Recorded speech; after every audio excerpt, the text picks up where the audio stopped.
Okay, I think we're all online now. Hopefully everybody can hear. We're not having any problems. So I'm going to hand you over now to Anastasia Charbin, who is the Worldwide Fashion and Apparel Marketing Director for Lectra. So over to you, Stacey. Thank you, Heather. Welcome, everyone. Welcome this afternoon. And for those of you on the West Coast, welcome and good morning. Good morning to you. Time to get up. So as Heather mentioned, she makes me feel a little bit old, I have to say. 20 years experience is a long time in technology for fashion and apparel. And I really had the privilege of working with so many fashion customers around the world. It's been a lot of fun. So here at Lectra, I'll give a little bit of information about who we are, but that'll come at the end of the presentation. We are a French-based company based here in France. We have 23,000 customers around the world, over 40 years in the business, and we have over 30 subsidiaries around the world. So why am I telling you this? It's because it gives us a pretty good vantage point as far as what's happening with different fashion and apparel companies around the world. We also, of course, have teams that do gobs and gobs of market research, market analysis. We have many, many case studies that we've collected over the years. So we're in a pretty good position to see how the ways of working are evolving, especially since the crisis in 2008, economic crisis, and of course, we'll call it the democratization of fashion and the dispersion of fashion on the internet has had a huge impact on us all. So let's jump right into it. In order to, before we get started, we'll take just 1 minute to cover what is a fashion business model? What is a fashion or apparel business model? That is to say, how do companies work? Why is this important? It's because we have noticed, and it's not just us, but many analysts around the world have noticed that changes in a business model or fundamental changes in how a company operates and the value that it offers to the market will bring more sustainable value than technological evolutions. This might seem pretty funny from me, coming from a technology company, but we have found systematically over the years, without fail, that a misguided application of technology will normally result in a much worse situation than a technology project that is done correctly. Even Bill Gates at Microsoft has attested to this, where I think it was him that said, you apply technology to a bad process and more or less it just becomes worse. So we're going to learn a little bit today about how these companies function, about how best-in-class companies function. Before we can even look at technology, this is really the first step. So when we think about our business model, think about how a company operates, we're going to borrow a model that came from Harvard. It was an article that appeared in the Harvard Business Review a couple of years ago, and it really caught the attention of quite a few people here at Lectra who we'd seen it go by and kind of latched onto it. And it's what we always come back to internally when we look at the value that we can offer our own customers.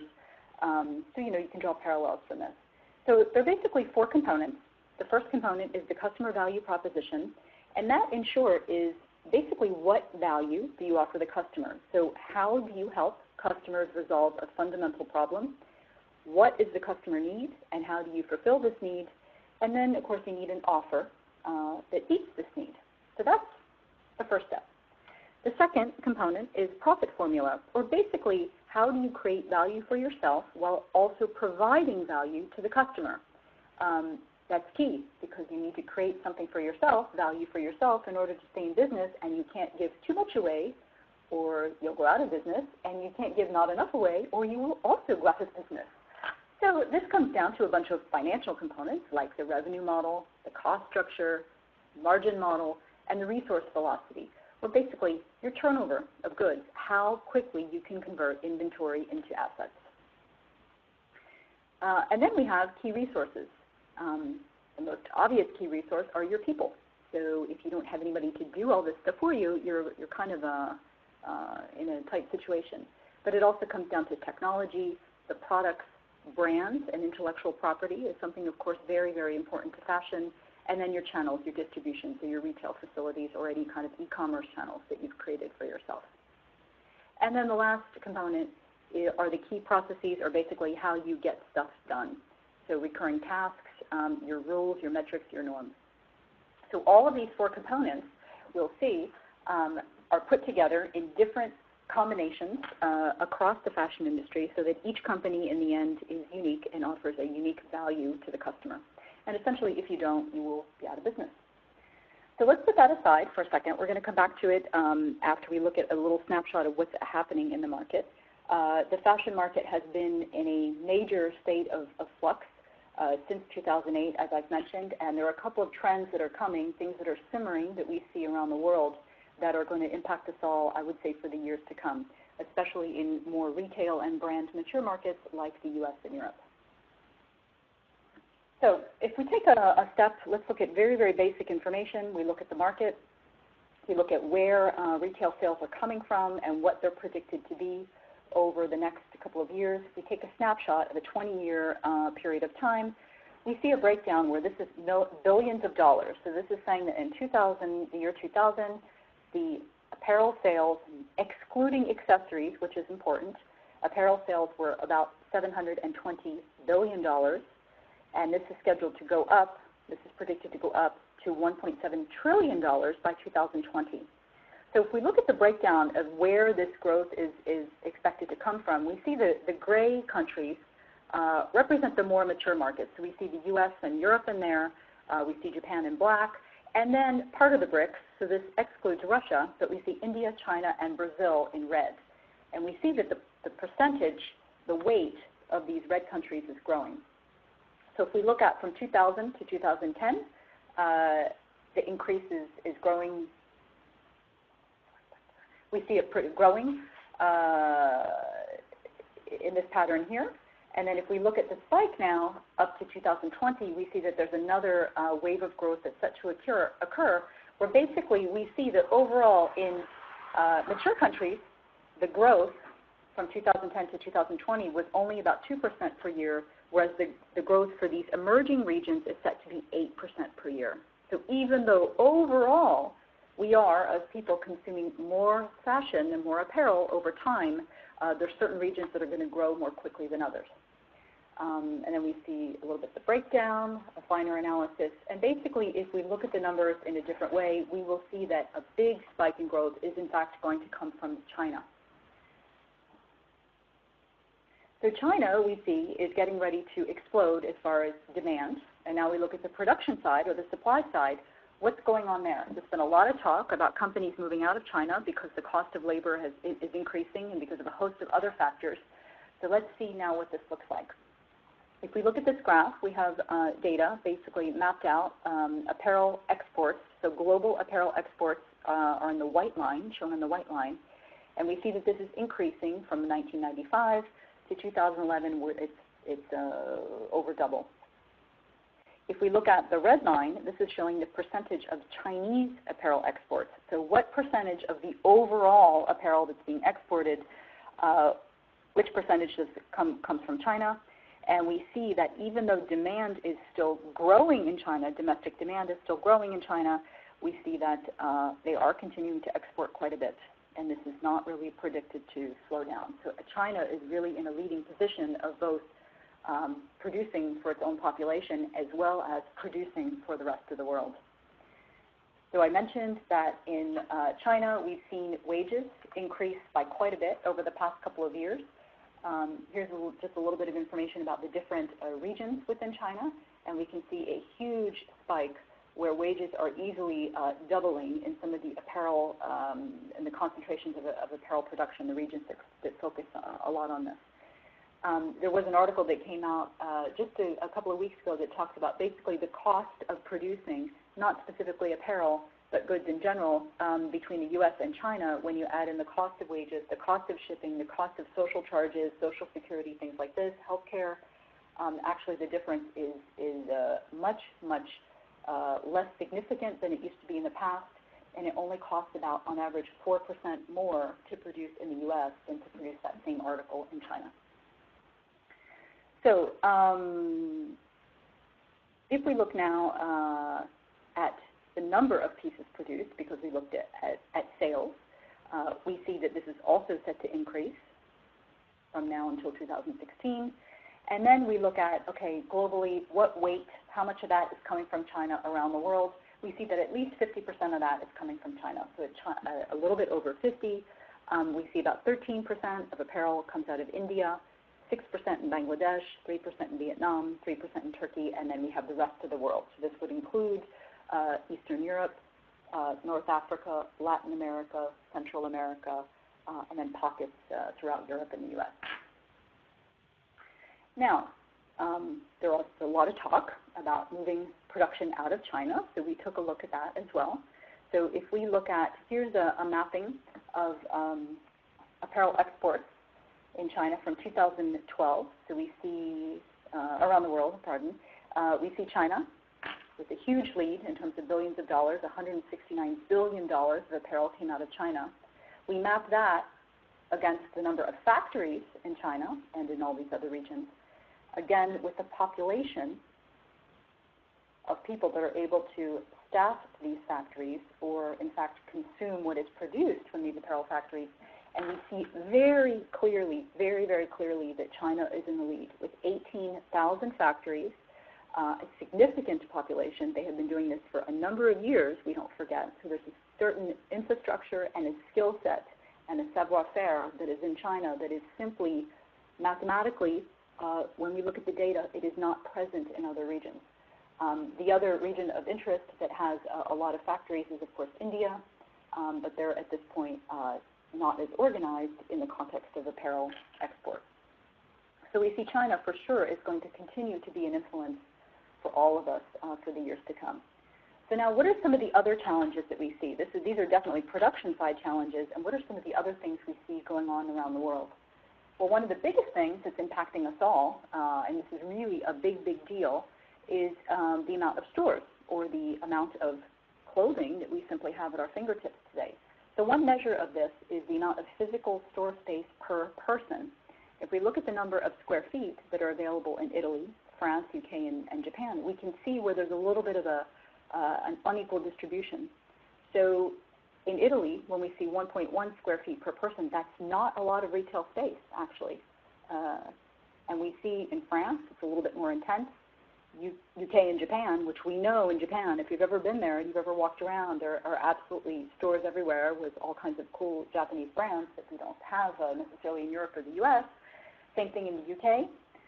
But what's really shocking is when we look at the United States, it's really off the chart. So these numbers vary, right, according to different sources, because obviously this is an estimate, and with all the data that I looked at, 28 is a rather conservative number. But basically this means, this is a proof that the U.S. is a hyper-competitive retail market, unlike any other in the U.S. There is no doubt that it's the most competitive market in this context. Because this does not take into account something that we all know, and I'm sure I'll take advantage of, are the millions of options online that we have today at our fingertips. All of us, anybody now, can, of course, use Google, where we can look for clothing. We can all of a sudden take advantage of very sophisticated search engines to find any kind of article of clothing we want. We can have it sorted by kind of dress, or by kind of article of clothing, by color, by size, by delivery option, by price, whatever you can imagine. And then we also can't forget about the big behemoth, and that is Amazon.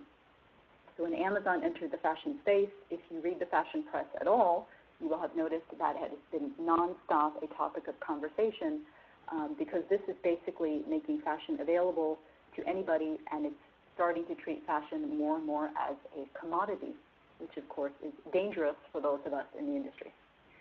So all in all, this combined with the new consumer, who is extremely connected and informed, has access to every kind of social media channel that you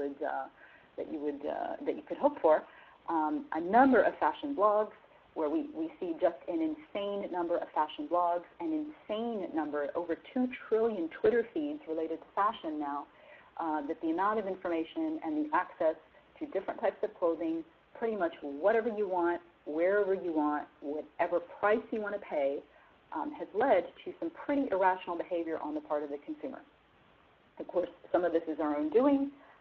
This is the industry that led the consumer to be this way. But basically, it means that consumers today have really high expectations. It's an extremely challenging retail environment. So this overall has led to an incredible oversaturation in the fashion and apparel space that is impacting everyone. So there are many people, many industry leaders like Mickey Drexler from J.Crew who say that there are too many retailers, there are too many brands, there are too many designers, there are too many discount stores, and the predator online companies are selling discount like crazy. So this is really, really tough environment. So some of the strategies, how did we get to this, especially in the U.S., how did this happen? Well, one of the strategies that a lot of companies used, American companies included, is that when it came time to grow, to continue to expand businesses, the logical choice for many companies was to expand geographically speaking. So on the screen, we have a bunch of companies, European companies actually, that have expanded into the U.S., into China, a bit all around the world, even to areas like South Africa, Brazil, et cetera, et cetera. This is not an uncommon strategy. It's very common for an American brand or retailer to want to penetrate other English-speaking markets, and they will often stop in the UK first, perhaps trying Canada on the way over before they cross the pond. But of course, European companies are playing the same game, and it's now not uncommon. If you walk up and down Fifth Avenue in New York, you see all of these names. Of course, anyone who's been to Shanghai, you'll recognize all these names from the numerous shopping centers and stores that are scattered about the city. So some examples, because the proof, of course, is in the data. If we take 5 big companies, Ralph Lauren, Abercrombie & Fitch, Gap, Inditex, and Uniqlo, we can see the percentage of their sales growth, which percentage comes from domestic sales, meaning their home country, and which is coming from international sales growth. So we can see that Abercrombie, this is obviously a big deal for them. Uniqlo, we know, fast retailing, they're making a huge shift where they're shifting from Japan, from China, into the U.S., making certain acquisitions, but also opening up their own stores. Inditex, of course, has been doing this a long time, and so has Gap. And even here, even in Paris, there's a very awesome, really cool Ralph Lauren store. But of course, it's not just these guys. So we have some of the big guns. Here's from H&M's annual report, where they're saying that the strong pace of expansion continues in 2013 with a planned 350 stores. The highest rate of expansion will be in China and the U.S. There's also a great potential for expansion in other markets such as Russia, Germany, the UK, Italy, Poland, and France. And we see the number of stores listed in the column in the bar graph, where it's just amazing.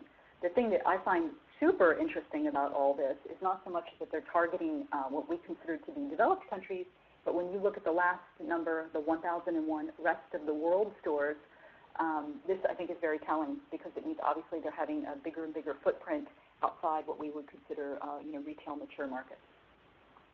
So this is fast fashion, huh? It's low cost fast fashion. It's going to have an impact on everybody. So Inditex, of course, is following suit, saying that they're placing their bet on Asia. They're planning on opening between 80 and 100 stores in China alone in the coming years. It already has more than 400 in China, and we can see the breakdown now of their different brands and what they plan on doing with that. So another strategy that we see coming, mainly out of the U.S., these tend to be more mature brands that have been around for a while, is the idea of spin-offs. So spin-offs are sister brands that might take the same brand DNA and they try to spin it off to target a slightly different population. That population could be lower in terms of income or wanting to spend less on apparel, as is the case with Old Navy and Gap. It could be targeting a younger audience, a hipper, cooler audience, as we see with Madewell, and it could be more casual, as we see with Lou Gray coming up from Ann Taylor. But basically, there are critics in the industry that say that this is a mostly harmless strategy, but it's borrowed equity. If you're successfully engaging people and making a lot of money, then you don't have to do a spin-off. Companies are not spending as much time as they need to be looking at their core brands. So spin-offs can be successful, they can be very fruitful, but they can also be very, very dangerous because, again, you risk diluting your brand and you're not really creating organic demand as you would if you started a different brand or maybe in a different region targeting a different kind of population. So one of the things that's plaguing our industry that personally I find so depressing and it makes me want to cry at night is the sameness that we see over and over in fashion now. And it's a long quote, but it's a really important quote from Jorgen Andersen, who's the CMO of Uniqlo, ex-CMO of H&M, so it's someone who's pretty connected and pretty much knows what he's talking about in the industry.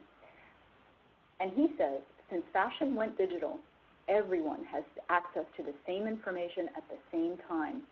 And a lot is still very influenced by what goes on at large luxury houses. Most shopping centers and main shopping streets have the same stores, many of them vertical retailers owned by multinational corporations who all have the same goal, to make money and to expand. In order to do so, they have to look at what trends can be adapted for the mass market, which means that the products are pretty much the same everywhere.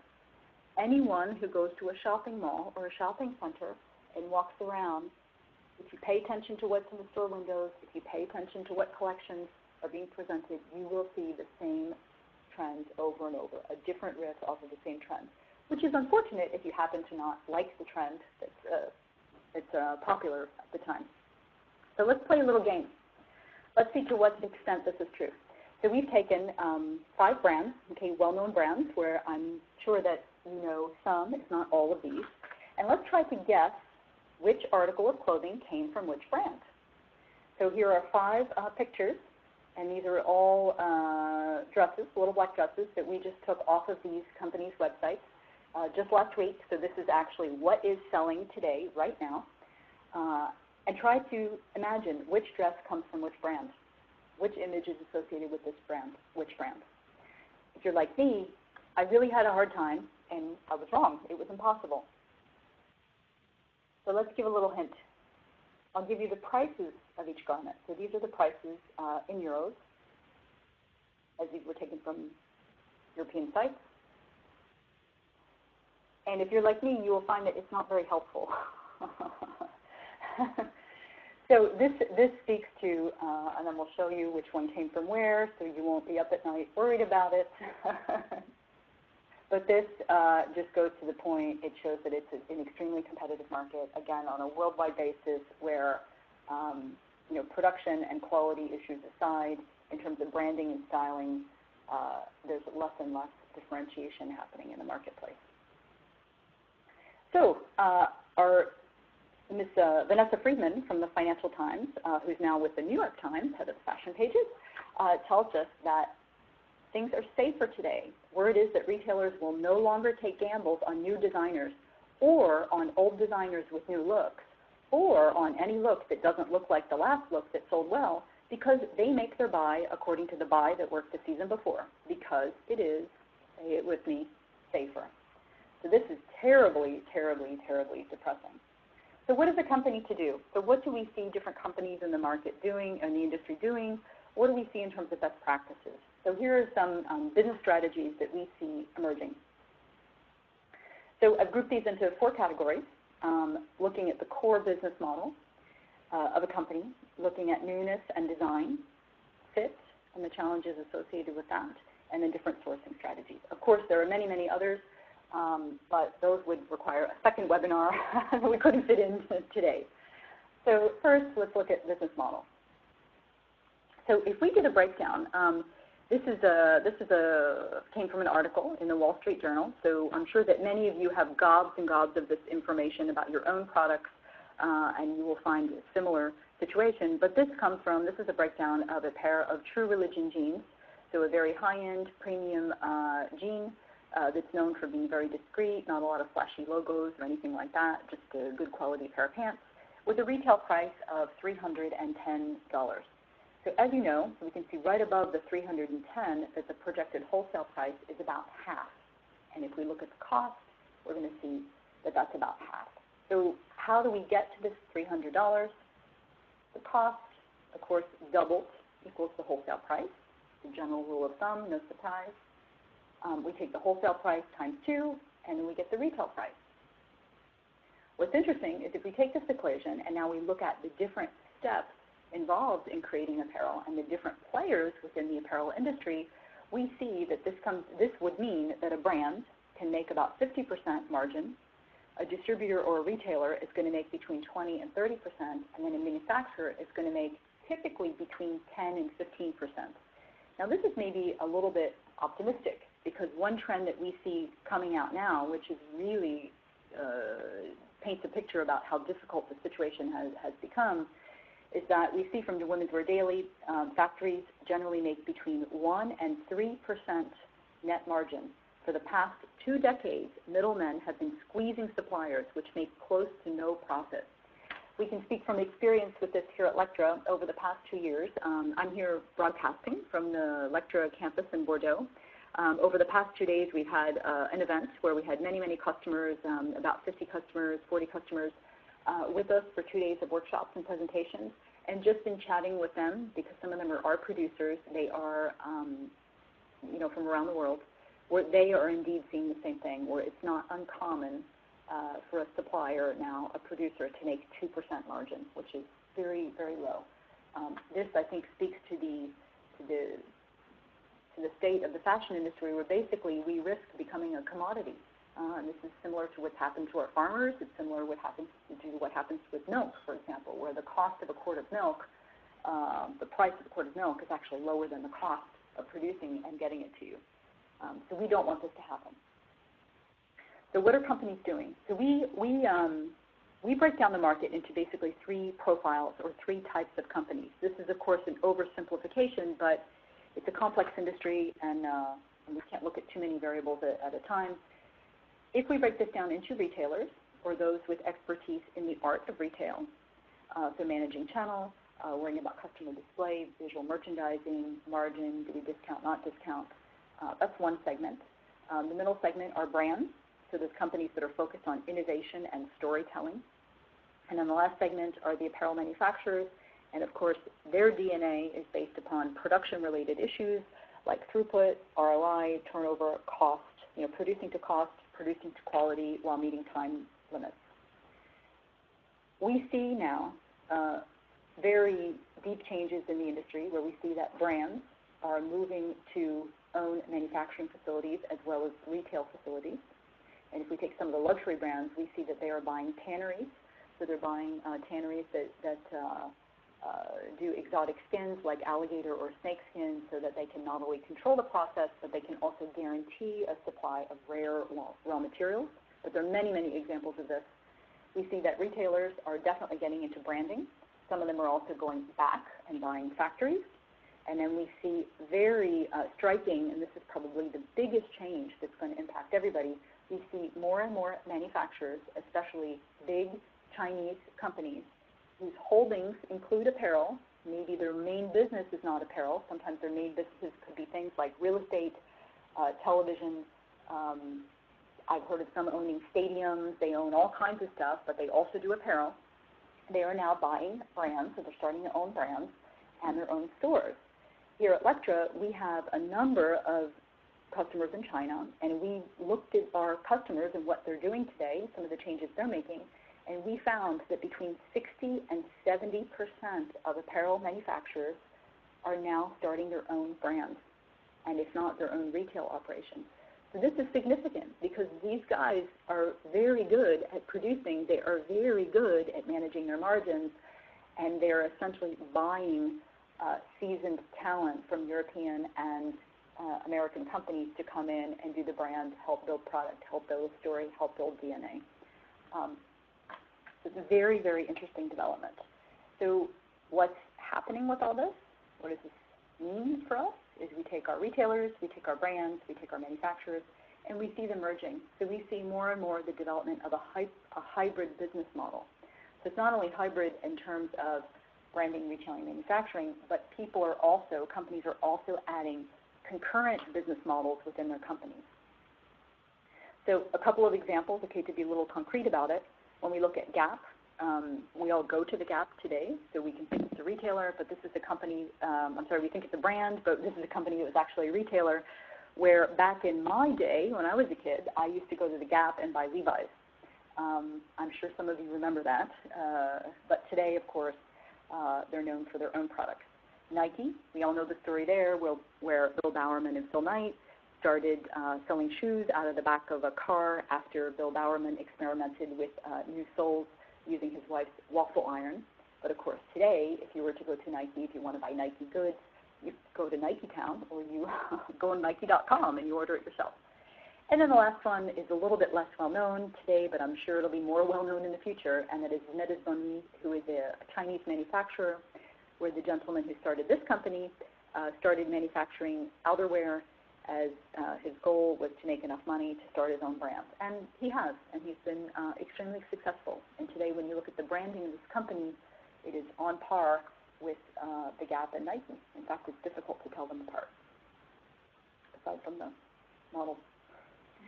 So if we look at, as I was saying, the different competing business models within a company organization. Okay, if we simplify and we mix up, we just group together brands and retailers, since we see now with the Nike Gap example, there are hundreds of companies like this where it's more and more difficult to say, is it a brand, is it a retailer? You know what, they're doing both, and more companies are starting this way, like a Tory Burch and a Michael Kors, for example. They're mixing this model. Within a lot of companies, and again, we know, Zara, Uniqlo, H&M, we can study their businesses, and we know at Lectra from working with them, but we see within any given company now, we see different ways of working or concurrent business models. So if we start on the right, in the black, we see that there are basics, and we look at the 4 components of the business model that I explained in the beginning of the presentation. We see that basics are all about price for value. Okay, so it's a high margin, high volume, high margin business with very controlled costs. It tends to be a long track development cycle, slow process, lowest cost manufacturing. So the goal here is not time, it's cost. Say it's producing for the least cost possible. And this is a traditional apparel process. It tends to require lower skill sets because we're talking about basic t-shirts, basic underwear, socks, things like this, without a high design component. If we look at the left-hand side, we can see the fast fashion, and not all companies call it this, but in effect, more and more of them are doing this in parallel with the basics, and it's often a separate team. They're running based on trends. So they're running based on trends predicted by a big trend agency, like a Style Site or a WGSN, which is not the same company, but one of these, or they're running off of street trends, bloggers, shopping trips, what have you, but they're focused on trends. Here, the preference is, or the priority is, time. So trends are used to drive traffic. The margins on each product sold tend to be lower. There's a fast-track development. Nearshore manufacturing is very often used, with fabric platforming and or garment platforming being part of the process, which you can imagine the havoc that wreaks on traditional sourcing teams because it's a completely different way of working. Teams tend to be cross-functional for maximum agility and then sharing of expertise. So it's not uncommon that you would have a retail specialist, a designer, a product developer, or a pattern maker, a sample maker, and maybe a garment technologist, all working on the same team, someone with a lot of production expertise that really understands the capabilities of the supply chain, because the idea here is to get the right product as quickly as possible. That will contrast also with another type of business model that we see, capsule collections. H&M has been key in piloting this. We also see Target out of the U.S. Different companies. Banana Republic right now is doing one, which is quite interesting. And here the name of the game is exclusivity, displaced innovation. The goal is to drive traffic. Margins tend to be lower, if not break even in some cases, because the royalty fees or the licensing fees can be extremely high. These tend to be micro teams. There's another fast-track development. And again, we need to be cross-functional. We need a very tightly controlled distribution, and you want to control the buzz. So it's more or less a marketing exercise. And again, the idea is to build exclusivity and to try to make yourself stand out from the crowd. So this is all good and well. But these guys in general are not actually producing the garments themselves. So let's look at, for manufacturers, what does this mean? If we take the same criteria, so the 4 components of the business model, we look at fast fashion, capsule, and basics, we can see here the differences in terms of, I guess we would say, the stakes or the interest. So for the basics, remember that the retailer or the brand is going to make more money because cost to them is the priority, And for a manufacturer, they're actually going to make a lower margin on that because they really don't have a lot of room to negotiate, because we're talking about standard products that really don't have a lot of value add or a lot of differentiation in the marketplace. But when we get to the fast fashion and the capsule, this is where the manufacturers will make their margin, because, of course, the priority is time, and people are generally willing to pay a little bit more to get something quickly. So this is having a huge impact, as you can imagine, on teams, because it means now the skill sets are totally different. People absolutely have to have a sound process and very strong technology. You need a strong technological backbone in order to manage this chaos, because you can imagine the overlapping calendars, the logistics involved, the expertise involved. Your designers have to be technically proficient. Your manufacturers have to be sensitive to your design aesthetic and your fit needs. So it really means rethinking of your process and how you work. The next big trend that we see, the next big thing coming, is newness and design. So newness is nothing new. We've seen this around for a little while now, where we see that the fast fashion companies like Inditex and H&M have really driven this idea home. And why? It's because we drive store visits. By having new collections all the time, we can see that the average number of customer visits per year goes from 3 to 6 to 15 to 20 with fast fashion, because basically we're just shopping around, looking around, seeing if we can find something interesting, and people do. So we can see that the average markdown is actually a lot lower with fast fashion, because again, I want it now, need it now. If I don't buy it today, it'll be gone tomorrow.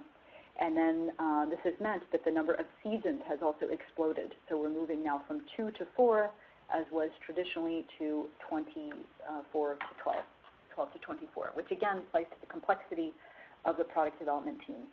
In many organizations, people are just being pushed to do more with the same amount of resources or in the same amount of time. And I can definitely state that with my 20 years in the industry, people in the industry are more and more stressed now than they have ever been before, which is unfortunate. So we can see across the board that it's not this idea of newness is not just a trend with fast fashion companies. Here's a study that came out of the UK with Drapers, where they had basically done a bunch of research, and we see that the number of drops per season has increased. So we still stay in general with 2 seasons a year, but the number of drops has increased to 33, which means that basically there are 66 little mini collections coming in throughout the year, which is a lot. There's several per month, which is a big deal. 22% of those surveyed see us moving to no season, because that is effectively what this is. And then the companies that were surveyed were basically women's wear and luxury, but they feel that it's happening to them. And most people surveyed are planning to increase the number of drops per season. So what does this mean? It means that we're basically moving to a seasonless industry, or continuous replenishment. One person on the forefront of this who's extremely interesting is Tamara Melon. So Tamara Melon was the head of Jimmy Choo, which she sold, and now started her own company. So we can see here what her website looks like, just to get an idea of the things that she produces. And she, of course, has the benefit of starting a new company from scratch, which means that she can build these changes in the business model directly from the foundation up. It's a lot more difficult for companies to work in an old way and then change. It is possible, and we see this all the time, but it definitely requires assistance. It requires expertise. But basically, Melon's philosophy is a buy now, wear now. So most of Melon's pieces are seasonless, but her real goal is to ensure that the clothes she is selling in store match the weather outside. She sells 4 times a year, and each collection is split into 3 deliveries, which means that, much like a high street operation, there are new clothes available each month. The seasonless part is key as well, because now if you're looking at geographic expansion and you're looking at selling in the southern hemisphere, managing the cold weather, warm weather component becomes a bit trickier. So we see overall, in addition to more frequent deliveries, overall we see that consumers are moving from a price to value shift. They're becoming more and more design sensitive. This is obvious, so obvious in China now when you walk around, and even in Japan or in other countries where consumers were typically thought of as less mature in terms of buying preferences and discretion. But we see today that the logoed bag has become the secretary's bag, where there has been a big shift, not only in Asia, but in general, where people are shunning logos. They want something much, much more discreet.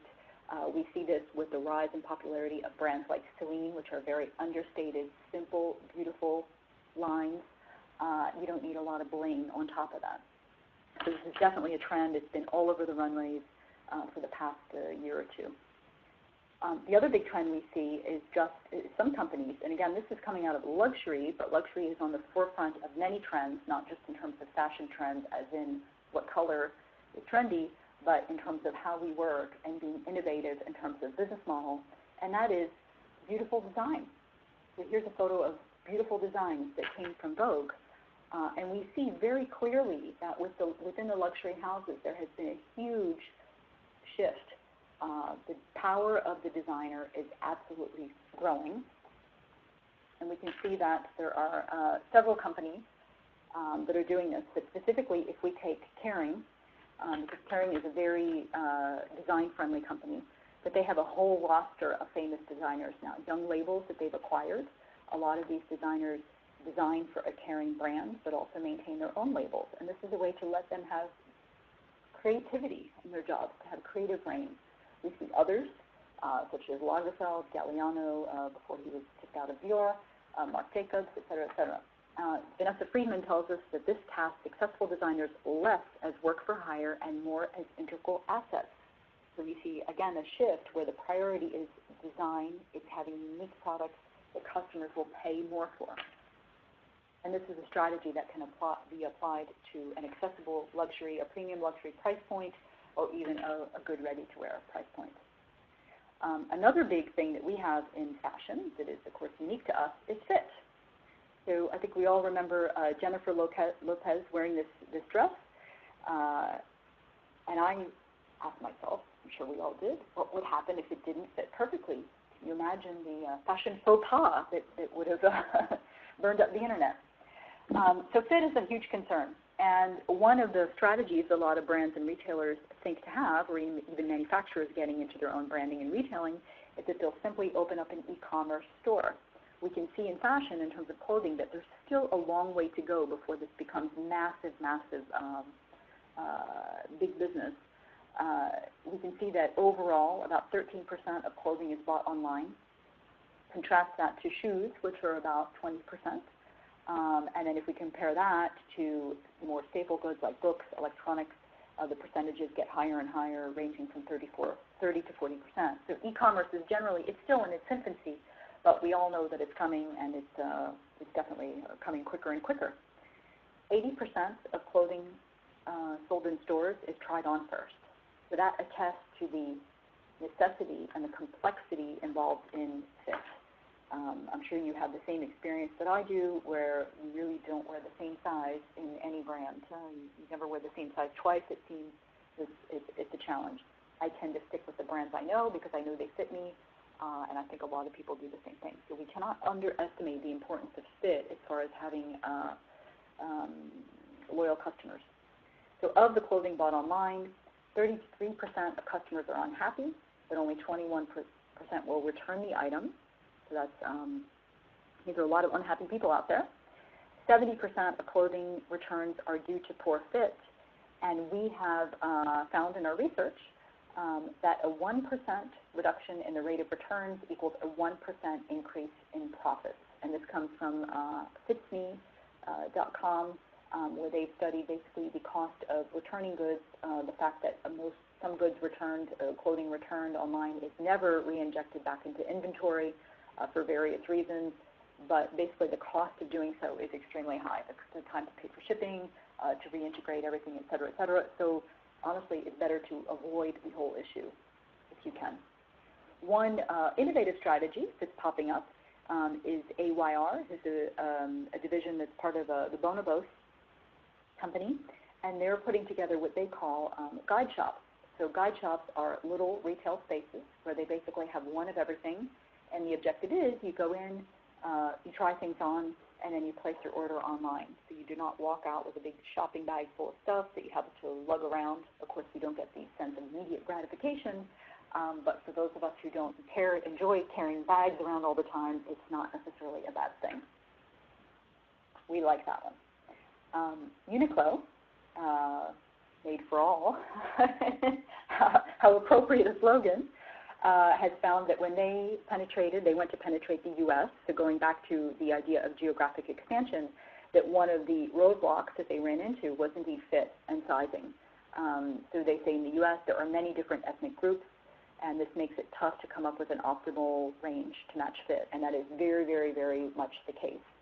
We see now more and more complex sizing in a lot of our customers, especially those with flagship stores in major cities like Paris, New York, Shanghai, where you really have a heavily, heavily international population. It is very difficult to target a typical morphology because we really have people from all around the world coming in. So we see in some of these larger flagship stores, if you walk around, look at the clothing that's there, you'll see way more in terms of sizes to choose from than you would in a typical store that's maybe in a smaller city where the population tends to be a little bit more homogeneous. So fit is obviously something we at Lectra know a lot about, as that is the core of our business. The next thing that we see happening, of course, is sourcing.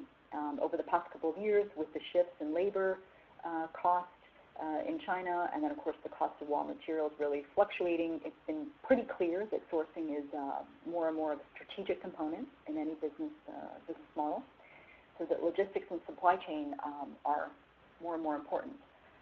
Many companies, including PVH, we also see VF with their third way, and many, many other companies are now agreeing that there is a complete interdependency between retailers and their producers.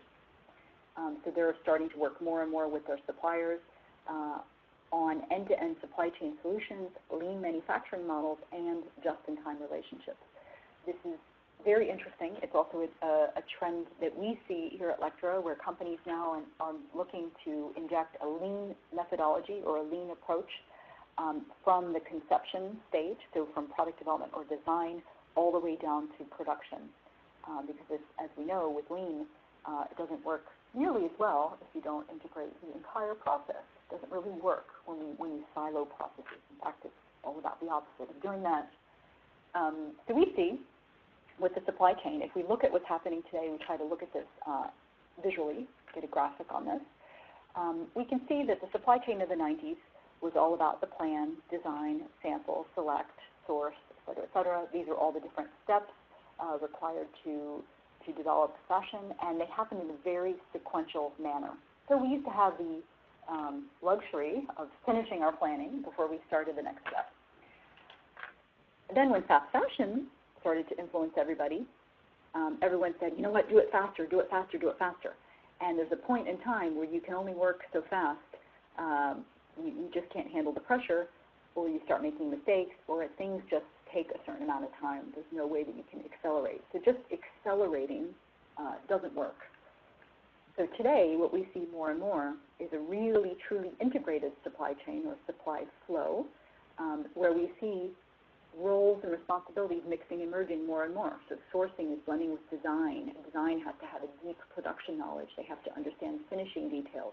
You need to understand fit. Your technical people have to understand the creative needs, et cetera, et cetera. And this, again, is something that when it happens and when you get it right, it's really kind of cool. And you're able to be very, very agile and produce a really awesome product. And applying technology smartly makes a big difference, where if you use things like 3D product development solutions, we can cut down the number of samples. We can eliminate the patterns, the paper patterns. We can, on a repurposed or a carryover item, we don't need to do a sample all the time. So we can start to cut time out of the development cycle. Things like color management solutions, where you can eliminate lab dips. You start to catalog the colors that you know certain suppliers can produce in certain substrates. These are all little things that can help accelerate the process. And of course, there are many, many, many, many more. So this is a big, big subject. So that brings us back to the last section of our webinar, where I'll explain a little bit about who we are at Lectra and how we came to have all this knowledge. So we at Lectra, in the fashion market, our mission is quite simple. It's not simple. It's a challenge, but it's a joy at the same time. It's to provide fashion brands, retailers, and manufacturers with collection management, product conception and production solutions to excel in front of 21st century challenges. So all of the challenges that we've just seen, this is what we help companies with all the time, every day. So who are we to say this? Well, these are a few of our customers. So this attests a little bit to our pedigree, where you can see a wide range of both retailers, brands, and manufacturers that come from all different corners of the world, and at all different price points and all different sectors. So it really is quite cool. The other thing that we do that's very important to us is we have partnerships with almost 900 schools in 60 countries around the world. The objective for us is to help students prepare for their careers. We give technology donations to these schools, and a lot of schools use Lectra Technology in the course of their teaching. So, for example, in order to illustrate how the properties of woven fabrics, they will use our different design and product development solutions to show the different weave patterns, to show how the different effects on fibers, colors, hang on a garment, drape, things like that. We are made in France. Many, many years ago, the management team here at Lectra had to decide whether or not to outsource our R&D and the building of our cutting machines and our hardware to different lower-cost regions. At the time, it would have been very advantageous for Lectra to do so, and in fact, the management team had decided steadfastly, much against the advice of many, many analysts and shareholders, they decided to keep everything within France. So everything that we produce today is indeed made in Europe, and as I mentioned, I'm here at the Bordeaux campus. I can walk across the campus and check out my 260 friends in the R&D department, our programmers. So for these 260 R&D engineers, we've invested 174 million euros over the past 10 years, which is quite a chunk of change. So what do we do with all that? The core of our expertise is, of course, technology. We have taken 40 years of different, at the time, desktop solutions, because this is what people used back then, and we have, over the years, been plugging them into what we call the Lectra Fashion Platform. So this now is a full end-to-end solution where we start at the planning office, covering budgeting, line plan, critical path management, design, so color management, knit, print, and weave for textiles, concept development, boards, design briefs, going into sampling, product development with both flat pattern making and 3D sampling and product development solutions, spec packs, grading, et cetera, development and production, so costing, pre-costing, sample management, vendor management, industrialization, and of course fabric optimization, which is significant, and then into our cutting room for both fabric and leather, so cutting and spreading. As I mentioned before, we are injecting a lean approach into all this, which is really quite interesting. So in a nutshell, we speak fashion. And why can I say that? It's because we have 450 business experts, solution experts, customer care teams, and project managers behind us. So we have everyone from knitting specialists, weaving specialists, to people who understand children's wear, to luxury, menswear, leather cutting, different types of fabric, et cetera, et cetera. So it's quite an impressive team. As I mentioned, we've changed our approach because technology on its own is not enough today, absolutely not enough, where we now have a new professional services approach, a consultative approach that is based on lean principles and change management. As you can imagine, when you implement something like a PLM solution or 3D product development, the change management is huge. If we take 3D, for example, all of a sudden designers, pattern makers can see the samples, they can see the same visual, they can share that with suppliers, they can share that with different teams, and sometimes creates power circles where you have certain people who like to be owners of information who don't necessarily want to share, even though the process overall is greatly improved. So sometimes we have to be a bit sensitive to that. So in conclusion, we're reaching the end of our presentation. 3 rules for making a company truly great. So this is something I pinched out of Harvard Business Review. A lot of people when this article came out were passing it around one to another, and it's really great advice. So a study based on thousands of companies. Number 1 rule, better before cheaper. Second rule, revenue before cost. And the third rule is that there are no other rules. So I leave that with you today. We will open it up now to questions. So if you have any questions, Heather's been noting them as the WebEx has been continuing, has been going on. So Heather, are there any questions for us today, or are we? There are. We do have some questions, but sadly we set them all a challenge to try and beat the amount that we had this morning. But at the moment they've failed. But keep them coming if you want me to ask some questions. So as it stands, we have a couple of questions from Sylvia Cobos, and I'll give you the questions as follows.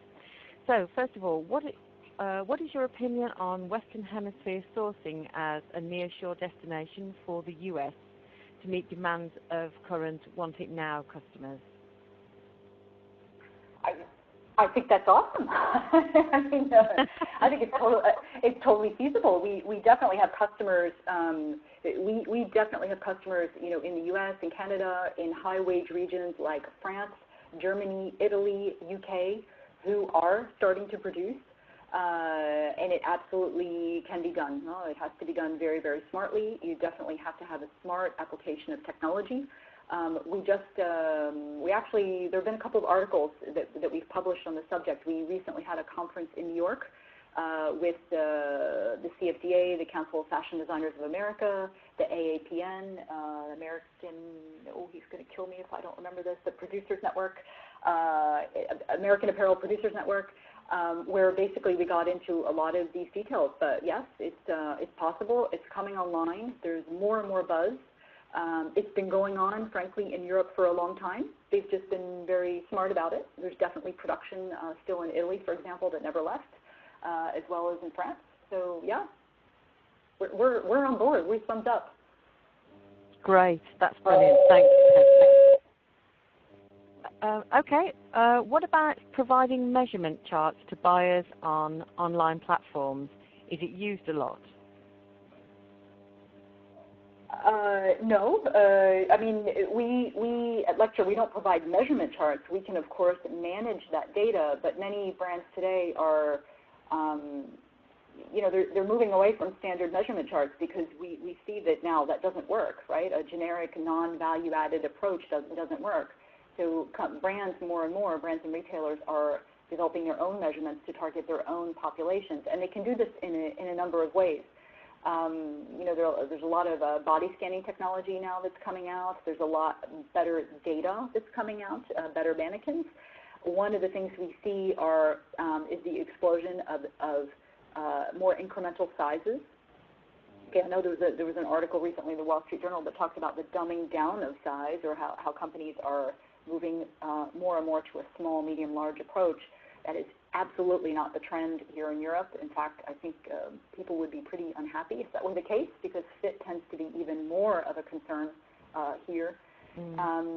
But no, we see also the explosion of the introduction of special sizing, special grading, which means that instead of taking standard grade rules where we're doing, as the waist, for example, of a pair of pants increases from a 4 to a 6 to an 8, or a 32, 34, 36, instead of doing a straight, inch or 2 inches every time, sometimes we're seeing on the lower end or the higher end of the scale, that increment needs to change. So it's much more about adapting fit to your own target population and not taking someone else's generic fit and their measurement chart. Brilliant. Thanks for answering that one, Stacey. Okay, another one from Sylvia. Are Lectra working, providing services with manufacturers in South America?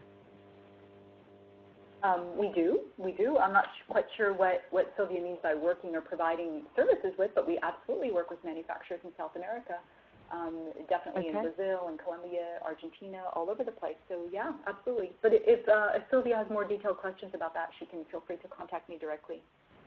Yes, absolutely. I can pass on your details. That's fine. Okay, a question from Trevor Little. How does the integrated supply flow of the future change the way technology solutions will be configured or offered? Hi, Dr. Little. Dr. Little is my old professor at NC State. Is that right?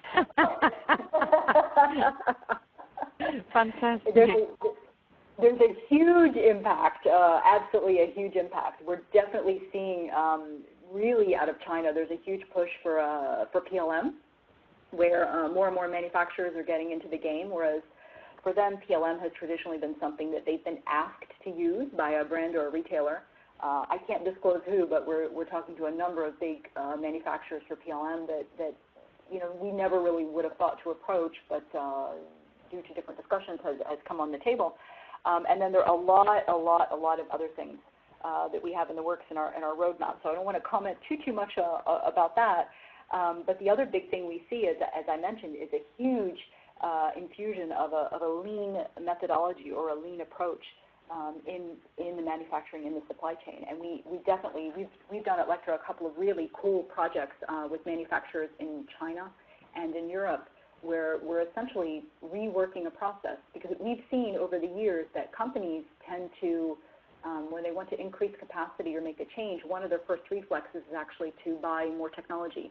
They think, oh, I need a couple more licenses of pattern making. That means we'll be more efficient. Or I need to add in, an extra license of something else, and will be more efficient. And it doesn't seem very intuitive, but what we've been doing is actually, for our customers that we work with for a long time, we challenge those decisions and say, well, why? We've been to your site. We've worked with your teams. We don't think you're leveraging technology enough. In fact, for one of our biggest customers, they had the shock of their lives when we told them that they were probably only leveraging 30% of what they had in terms of capability of the technology that they already owned from us. So we see it's expertise. It's more and more about process. It's more and more about the way you work, not necessarily what you work with. Excellent. And I'm sure Dr. Little is very proud of you, Stacey. No, he has my email, so if he's not happy with my answer, he'll hunt me down. And I'm so happy he can't respond. Oh, no, that's lovely. We have another question from Julie Vargas. She says, how does trim play into the planning process, care labels, etc.? It's one piece of the puzzle like any other, huh? It's not. It's a component. It can be handled the way everything else has. And there's some, we'll call them non-value added activities where there's no point in recreating certain care labels. Definitely the reflex is to repurpose things as much as possible. And then when you want to go into creating a more of a unique label, it's part of the design. But it really trends are handled just as any other component for a garment. Fantastic. And the final question from Andrew Lambert. Is there anything that Lectra can do with colour management for the end user to reduce the incidence of product returns because of unpredictable or unexpected colour? That would be a whole technical discussion that I would need to understand a little bit better, and I would suggest that Andrew contact me directly again. I don't want to brush the question off, but color is extremely complex. For years now, We've had partnerships with both Pantone and X-Rite, where there's a whole science behind it. It's an extremely complex project. In the U.S., we just announced a partnership with SpectraFlow. It's a color specialist that we work with to help implement these kinds of solutions for our customers. So it's really a different discussion, I think. Perfect. Incidentally, Dr. Trevor Little says thank you for your perfect. And I think that's it. Everybody has asked the questions that they wanted to, and I hope you've all enjoyed Stacey's presentation. It's certainly very informative. We will be sending an on-demand version out to everybody who has registered for the event, both this morning and this afternoon. So it can be watched again at your leisure. In the meantime, if you do have any other questions that you would like us to send through to Stacey, you can send them direct to me if you wish. It's heather@just-style.com, and I'll be happy to pass them on for you. Thank you very much, Stacey, for helping us out today with this great webinar. And it's been a very long day, I know, but I hope it's been really informative for everybody that's listened. Great. Thank you so much, Heather. Thank you, everybody, and have a great day, Dr. Little. I'll see you soon. Thanks a lot, everybody. Bye-bye. Okay, thank you. Bye.